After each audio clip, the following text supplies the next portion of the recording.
Pour ce premier volet de notre page d'été consacré à l'insolite et à l'inattendu, nous vous proposons d'entrer dans l'intimité d'un ferronnier, sculpteur et artisan d'art, André Lavrin.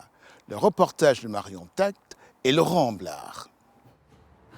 Dès le premier pas, dès la première marche, on retrouve la patte d'André Lavrin, audacieuse et ingénieuse, à commencer par ce parquet que son fils nous décrit.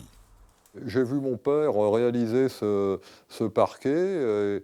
Il avait pas loin de 2 cm de poussière sur les épaules. Ce sont des troncs d'arbres, des rondelles de 4 cm, qui sont ensuite plongées dans le béton. Et ensuite, on surface tout ça à la meuleuse. En levant les yeux, on découvre un lustre signé André Lavrin, un tour de force poétique. Ce lustre est fait en tube d'acier décoré à l'arc électrique, avec des pétales en inox, emboutis au marteau. C'est une œuvre monumentale pour une grande pièce. Mon père était spécialisé dans les travaux sur commande, et je l'ai suivi dans cette voie-là. Ferronnier, sculpteur et artisan d'art, André Lavrin a imaginé et réalisé cette cheminée. Elle représente la quintessence de son savoir-faire. Une œuvre d'art magnifiée par 2 têtes de dragon, menaçants et rassurants.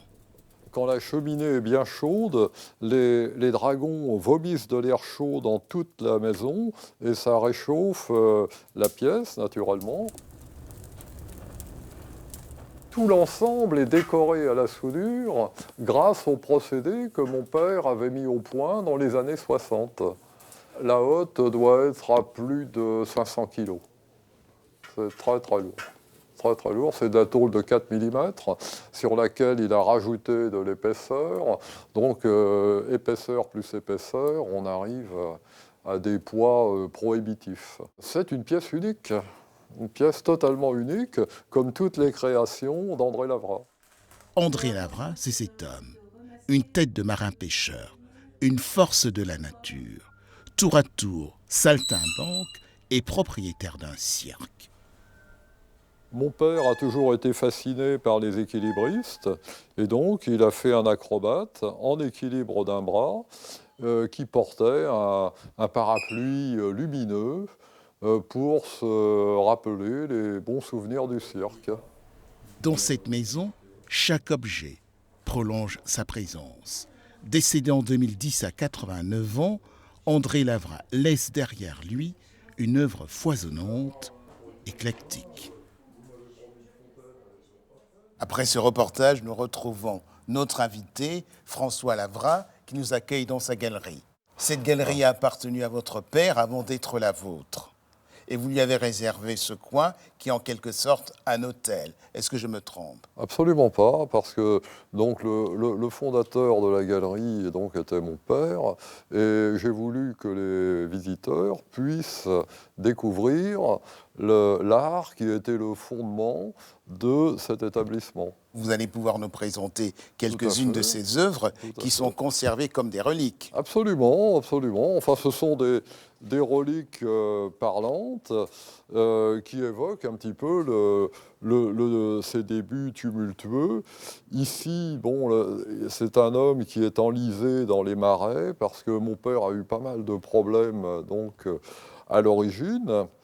Et vous voyez un travail à l'arc électrique. Tout ici est constitué avec de la soudure, déposée à différentes intensités pour former les reliefs. Une vraie prouesse. C'est une prouesse technique et à l'époque, c'était le premier à réaliser des choses de cet esprit.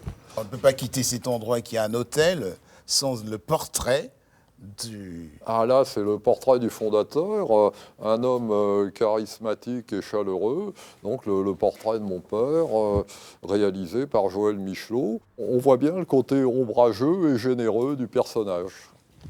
Qui était pour vous André Lavrin? Alors André Lavrin, naturellement, c'était mon père, mon maître, et un exemple à suivre. Il a eu la gentillesse de ne pas m'écraser quand j'étais gamin. Il m'a laissé me développer en parallèle de lui, sans trop me donner de conseils. Quand dès l'enfance on est intégré dans ce milieu, il y a deux solutions, soit on se sauve en courant, soit on ne peut plus s'en passer. Et moi, ça a été la deuxième solution. Dernière question qui est assez personnelle, est-ce que l'élève a dépassé le maître?